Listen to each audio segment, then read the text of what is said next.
Hello friends, मैं समीर। आप लोगों का अपना चैनल टेक्निकल आईटीआई में स्वागत है। तो कैसे हैं आप सब? उम्मीद करते हैं कि आप लोग बहुत अच्छे होंगे, स्वस्थ होंगे, मस्त होंगे, अच्छे से पढ़ाई कर रहे होंगे। गाइस, हम लोग जो है 11 नंबर चैप्टर का जो है पार्ट 4 कवर कर चुके थे। ठीक है, आज जो है हम लोग पार्ट 5 देखने वाले हैं। तो चलिए फिर स्टार्ट करते हैं। गाइस, स्टार्ट करने से पहले आप लोगों से एक रिक्वेस्ट है कि प्लीज़ अभी तक वीडियो को लाइक नहीं किए हैं तो वीडियो को लाइक कर दीजिए, चैनल को सब्सक्राइब कर लीजिए, बेल आइकन को प्रेस कर दीजिए, जिससे टाइम टू टाइम आपको वीडियो की नोटिफिकेशन मिलती रहेगी और हमें मोटिवेशन मिलती रहेगी। ठीक है, तो ज्वाइन कर लीजिए। आप लोग टेलीग्राम भी ज्वाइन कर लीजिए। टेलीग्राम का लिंक वीडियो के डिस्क्रिप्शन में है। टेलीग्राम ज्वाइन कर लीजिए। तो उससे क्या होगा कि जब भी हम जैसे एमसीक्यू कराते हैं तो उसका जो पीडीएफ है आपको टेलीग्राम पे प्रोवाइड करा दिया जाएगा। इसलिए टेलीग्राम चैनल ज्वाइन कर लीजिए। ठीक है, कोई भी कन्फ्यूजन हो, कोई भी सुझाव हो तो कमेंट बॉक्स में कमेंट जरूर करा कीजिए। आप लोग कमेंट ही नहीं करते हैं। कोई भी सुझाव हो, कोई भी कमेंट कन्फ्यूजन हो तो आप कमेंट कीजिए। ठीक है, आपको लगता है कि कोई चीज़ सही करने की ज़रूरत है तो बताइए आप हमें। ठीक है, आपके अकॉर्डिंग हम उसको सही करके लाएंगे। ठीक है, और आप लोगों को जो भी अभी पढ़ा रहे हैं उस सभी का प्रैक्टिकल आप लोगों को कराएंगे और आगे चल के सभी चैप्टर का जो है नोट्स आप लोगों को प्रोवाइड कराएंगे। ठीक है, तो आप लोग सपोर्ट कीजिए, क्योंकि आप लोगों को सपोर्ट की ज़रूरत है। जब तक आप सपोर्ट नहीं करेंगे तब तक के ये सब नहीं हो सकता। ठीक है, थोड़ी कठिन है, उसमें जो है फाइनेंशियल इशू हो सकती है अभी।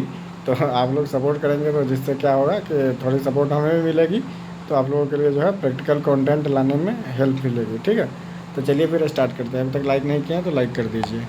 हम लोग जो है सब चीज़ देख चुके थे, जो पूरा चैप्टर हम लोग लगभग देख चुके थे। हम लोग जो है लास्ट में थोड़ा सा बचा था, ये छोटा छोटा टॉपिक था, इसको हम लोग देखेंगे। हम लोग जो है इस साइड का जो है पूरा कवर कर चुके थे। आज जो हम लोग इधर का देखेंगे। ठीक है, यहाँ से स्टार्ट करते हैं। तो देखिए क्या है, कार्टिज फ्यूज में प्रायः तांबे व टीन के की मिश्र धातु का तार कांच अथवा पैर जो है पोर्सलिन जो है पोर्सलेन में बंद कर दिया जाता है। ठीक है, देखिए आगे का अगला पॉइंट है आपका, एमसीबी में ओवरलोड स्थिति में स्वतः ही ऑफ होने की जो है व्यवस्था प्रायः जो है द्विवृत्तीय युक्त के द्वारा संपन्न होती है। ठीक है, अगला पॉइंट है आपका, मोडेड मोल्डेड केस परिपथ, यानी कि एमसीसीबी की बात की जा रही है। ठीक है, मोल्डेड केस परिपथ वियोजक 5 एम्पियर से 60 एम्पियर तक जो है जो कार्य करने के लिए जो है बनाई जाती है। ठीक है, सॉरी ये एमसीसीबी नहीं है। ठीक है, ये जो होता है आपका ईएलसीबी है। ठीक है, या आरसीबी आप लोग बोल सकते हैं। ठीक है, आगे देखिए क्या है, इलेक्ट्रोमैग्नेटिक रिले का जो है परिचालन एसी तथा डीसी दोनों जो है जो है संचालों द्वारा जो है प्रचलित किया जा सकता है। ठीक है, अगला पॉइंट है आपका, इंडक्शन रिले में बालाघूर्ण घूर्णन करने वाली डिस्क के कारण उत्पन्न होता है, जो भंवर धाराओं के कारण जो है घूमती है। ठीक है, अगला पॉइंट है आपका, ओवरलोड रिले जिसकी मौलिक संरचना सामान्य प्रकार की जो है सामान्य प्रकार की चुंबक रिले के समान होती है को जो है ट्रिपिंग रिले के नाम से भी जाना जाता है। ठीक है, अगला पॉइंट आप देख लीजिए क्या है, तापीय रिले विद्युत धारा के ऊष्मीय प्रभाव पर आधारित है। ठीक है, अगला पॉइंट है, विद्युत चुंबकीय रिले का उपयोग voltage stabiliser, voltage regulator, machine के कंट्रोल परिपथ, रिमोट कंट्रोल से परिचालित उपकरणों, रेफ्रिजरेटर, टेलीफोन एक्सचेंज जो है, देखिए ऊपर क्या है, जो है ट्रांस रिसीवर आदि में किया जाता है। ठीक है, अगला देखिए क्या है, तापीय रिले के जो है दीर्घित तत्व में 2 निकिल स्टील ऑयल की परस्पर वेल्ड की हुई स्प्रिट होती है। ठीक है, अगला पॉइंट क्या है, अगला पॉइंट देखिए क्या है, परलगन घटक न्यूनतम पगलन धारा तथा निर्धारित धारा मान का अनुपात होता है, जिसका मान इकाई के जो है इकाई से अधिक होती है। ठीक है, अगला पॉइंट है आपका, 3 फेज एसी लाइन में फेज़ों को लाल, पीले एवं नीले रंग द्वारा जो है चिन्हित किया जाना चाहिए। ठीक है, जिससे क्या होगा, हम लोग फेस को जो है फेस जो है दोनों तीनों फेस का जो है कलर कोड से पकड़ लेंगे, जो है पहचान पाएंगे, ठीक है। इसलिए अगला पॉइंट क्या है, देखिए डिस्ट्रीब्यूशन बॉक्स प्रणाली का मुख्य लाभ यह है कि एक उप परिपथ में दोष पैदा होने की स्थिति में दूसरा परिपथ चालू रहता है और इस प्रकार दोष जो है अन्वेषण कार्य सरल हो जाता है, ठीक है। जो हम लोग जो है मेंटेनेंस भी कर लेते हैं और हमारी लाइट जो है चालू रहती है, ठीक है।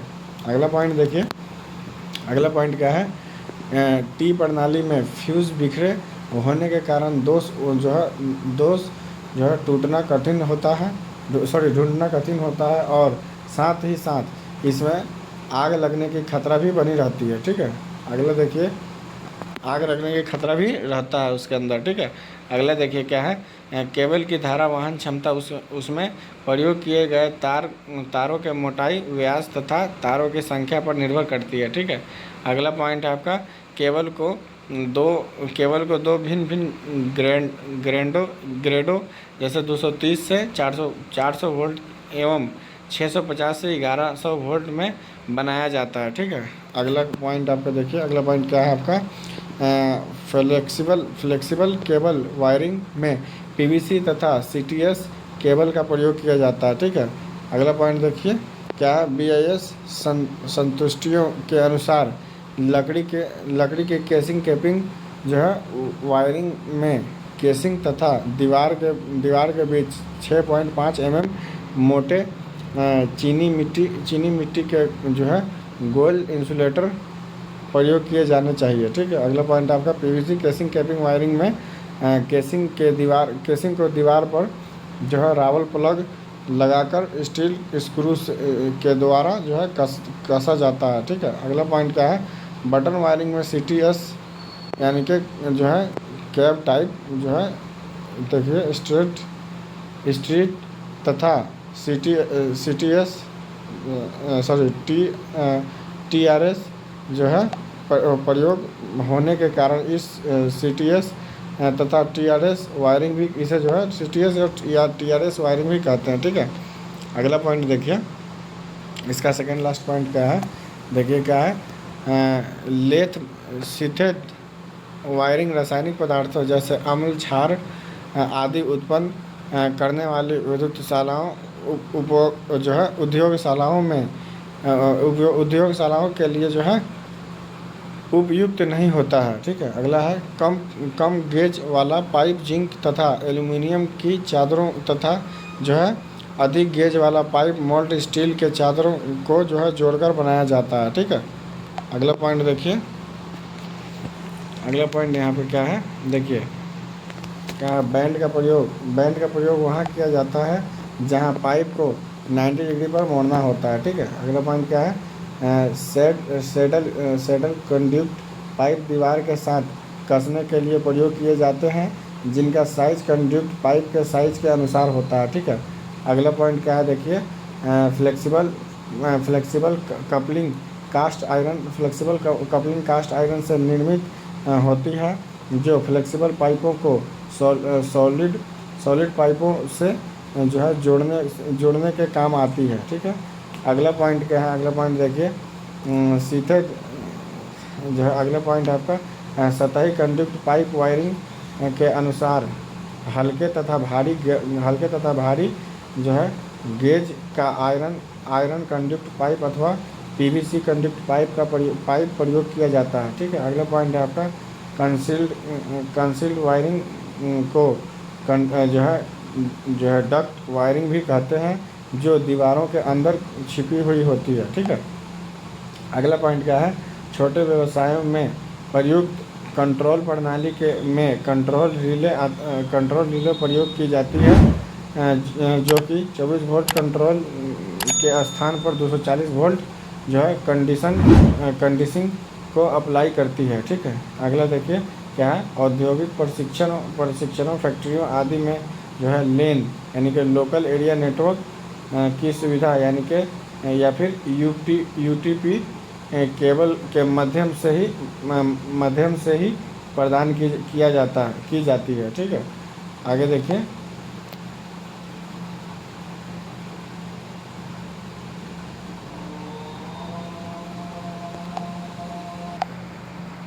देखिए क्या है, नाइफ स्विच की धारा रेटिंग 1200 एम्पियर या उससे अधिक होती है। ठीक है, अगला पॉइंट देखिए, अगला पॉइंट क्या है देखिए, सर्किट ब्रेकर एवं स्विच को एक एक जो है एक परिपथ के भूमिगत केबल भूमिगत चालक से जो है अवश्य जो है संपर्कित करना चाहिए। ठीक है, अगला पॉइंट देख लीजिए, वैद्युतिक वायरिंग हेतु तांबे के तार, एल्युमिनियम के तार, जीआई तार अथवा पीवीसी तथा पीवीसी तार प्रयोग किए जाते हैं। ठीक है, अगला पॉइंट देखिए, वायरिंग में सर्किट होल्डर व स्विच को माइका सीट पर फिट किया जाता है। ठीक है, अगला पॉइंट है, सीलिंग स्विच एक बार दबाने पर जो है परिपथ ऑन हो जाता है तथा दूसरी बार दबाने पर ऑफ हो जाता है। ठीक है, अगला पॉइंट है आपका, 2 पोल आयरन क्लॉड स्विच में प्रत्येक लाइन के श्रेणी क्रम में एक फ्यूज लगा होता है। ठीक है, अगला पॉइंट क्या है, 3 pole iron clad switch three phase लाइनों को जो एक साथ ऑन ऑफ कर देता है। ठीक है, चलिए अगला पॉइंट आपको दिखाते हैं। अगला पॉइंट देखिए क्या है, डीपीआईसी या टीपीआईसी प्रयोग के लिए स्विच ऊपर की दिशा में ऑन तथा नीचे की दिशा में ऑफ होता है, जबकि अन्य स्विच जो है अन्य स्विच ऊपर की दिशा में ऑफ होती है। ठीक है, देखिए क्या है, अगला पॉइंट देखिए क्या है, यहाँ पे जो है सचल वैद्युतिक उपकरणों में मेन लीड को सॉकेट से संयोजित करने वाले युक्ति को प्लग टॉप कहलाती है। ठीक है, आगे देखिए, बायोनेट कैप लैम्प होल्डर के रिम में 2 विशेष आकृति के खांचे बने होते हैं जिसमें लैंप की टोपी में उभरी हुई पिनें फंस जाती है। ठीक है, अगला पॉइंट क्या है, BIS 732 के अनुसार बायोनेट कैप लैंप होल्डर्स का प्रयोग 200 वाट के लैंपों के लिए ही किया जाना चाहिए। ठीक है, अगला पॉइंट क्या है देखिए, Edison screw type lamp holder के रिंग में चूड़ियाँ बनी होती है। अगला पॉइंट है इसका, लास्ट पॉइंट देखिए क्या है, Goliath Edison screw type lamp holder अधिक वोल्टेज वाले स्टूडियो जो है हेडलाइट या फ्लैश लाइट फॉक्सिंग आदि प्रकार के लैंपों के साथ उपयोग किए जाते हैं। ठीक है, इसके आगे देखिए, यहाँ से देखिए क्या है, यहाँ से देखिए, कार्ट्रिज फ्यूज में प्रायः तांबे व टीन के मिश्र धातु का तार, कांच अथवा पोर्सिलीन में बंद कर दिया जाता है। ठीक है, एक मिनट, सॉरी, हम लोग एक ही को 2 बार देख लिए इसको, यहाँ पे था, एक मिनट आपको दिखाते हैं, यहाँ से देखिएगा क्या है, एक मिनट देखिए, वायरिंग लेआउट में प्रयुक्त केबल पूर्ण रूप से जो है दृढ़ रबड़ या पीवीसी आवरण द्वारा चढ़े हुए होने आवश्यक हैं। ठीक है, अगला पॉइंट देखिए, भवन वायरिंग में प्रयुक्त सभी संबंधित उपकरण भारतीय विद्युत नियम वर्ष 1956 के नियम 50, 51, 58 तथा 61 के अनुरूप होने चाहिए। ठीक है, अगला पॉइंट है, भवनों की वायरिंग ऐसी होनी चाहिए कि तारों की जांच सरलता से हो सके। ठीक है, अगला पॉइंट क्या है, मानक रूप से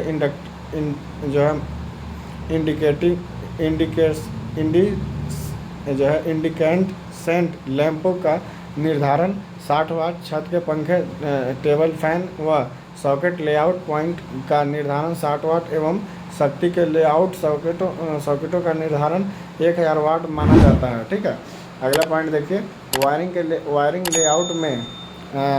लेआउट में लैंप को क्रॉस प्रतीक द्वारा दर्शाया जाता है। भवनों में बटन डक्ट कंडक्ट आदि प्रकारों के वायरिंग प्रयोग किए जाते हैं। ठीक है, अगला पॉइंट है आपका, भवनों में वायरिंग में स्टील फिट साहुल ट्राई स्क्वायर सीढ़ी पोर्सिलीन पैमाना रंगीन चौक आदि वस्तुओं का जो है आवश्यकता पड़ती है। ठीक है, आगे देखिए, यहाँ से देखिए क्या है, भवन वायरिंग लेआउट में जो है लेआउट में विद्युत लाइन के प्रवेश व जो है निरस्त स्थानों को चिन्हित किया जाता है। ठीक है, अगला पॉइंट देखिए, भवन वायरिंग में एक कक्ष जो है भवन वायरिंग में एक कक्ष सामान्यतः बेड के निकट एक लैंप जो है पार्श्विक दीवार पर एक ट्यूबलाइट, कक्ष के मध्य में एक पंखा, पार्श्विक दीवारों पर 2 सॉकेट आदि उपभोग बिंदु स्थापित किए जाते हैं। ठीक है, अगला पॉइंट है, 2-3 मंजिलों से अधिक मंजिलों वाले भवनों में वैद्युतिक वायरिंग स्थापित करने हेतु लगभग 4x4 आकार का एक जो है उध्रो रिक्त स्तंभ बनाया जाता है। ठीक है, अगला पॉइंट क्या है, बहुमंजिले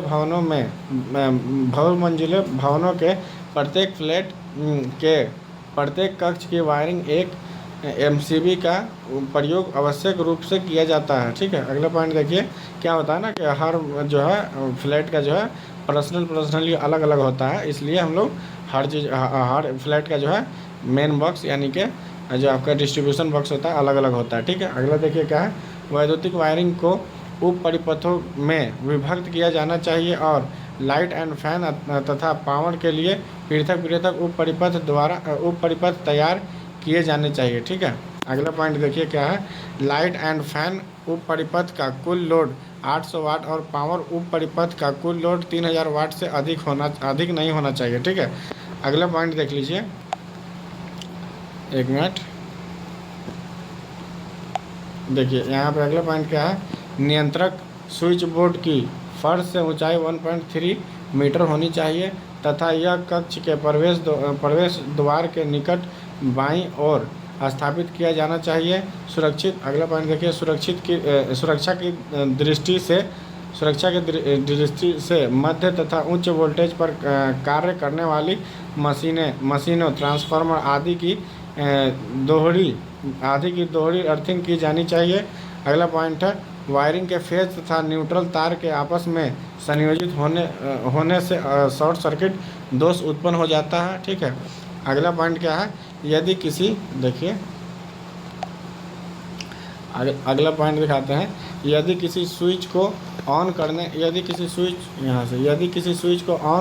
करने पर लैंप प्रकाशित नहीं होता तो स्विच से नियंत्रित परिपथ में ओपन सर्किट दोष होता है। ठीक है, अगला पॉइंट देखिए, किसी भी परिस्थिति में फ्यूज का विद्युत धारा वहन क्षमता मान स्वीकृत लोड के लिए आवश्यक विद्युत धारा मान से अधिक नहीं होना चाहिए। ठीक है, अगला पॉइंट है, यदि वायरिंग में फेस केबल, न्यूट्रल केबल अथवा अर्थ तार के साथ आंशिक रूप से स्पर्श करने लगे तो जो है परिपथ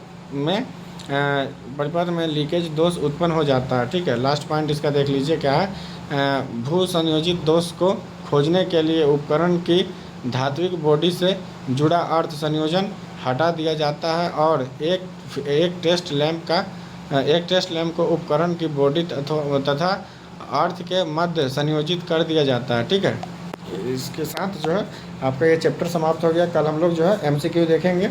ठीक है, तो बताइए आप लोगों को वीडियो कैसा लगा। उम्मीद करते हैं कि वीडियो अच्छा लगा होगा। वीडियो अच्छा लगा तो प्लीज़ लाइक कर दीजिए और चैनल को अभी तक सब्सक्राइब नहीं किया तो प्लीज़ सब्सक्राइब कर लीजिए आप लोग। ठीक है, आप लोग वीडियो देख लेना, सब्सक्राइब नहीं करना तो प्लीज़ सब्सक्राइब कर लीजिए। और कोई भी कन्फ्यूजन हो, कोई भी सुझाव हो तो कमेंट बॉक्स में कमेंट करके ज़रूर बताइएगा। टेलीग्राम चैनल ज्वाइन कर लीजिए, टेलीग्राम का लिंक वीडियो के डिस्क्रिप्शन में, और अपने फ्रेंड सर्कल में शेयर कीजिए ताकि वो लोग भी जो है वीडियो का लाभ उठा पाए। ठीक है, फिर मिलते हैं आप लोगों से अगले वीडियो के साथ, MCQ के साथ। तब तक के लिए आप लोग अपना ख्याल रखिए, स्वस्थ रहिए, मस्त रहिए, अच्छे से पढ़ाई करते रहिए। ठीक है, फिर मिलते हैं अगले वीडियो में। Tata bye bye, take care.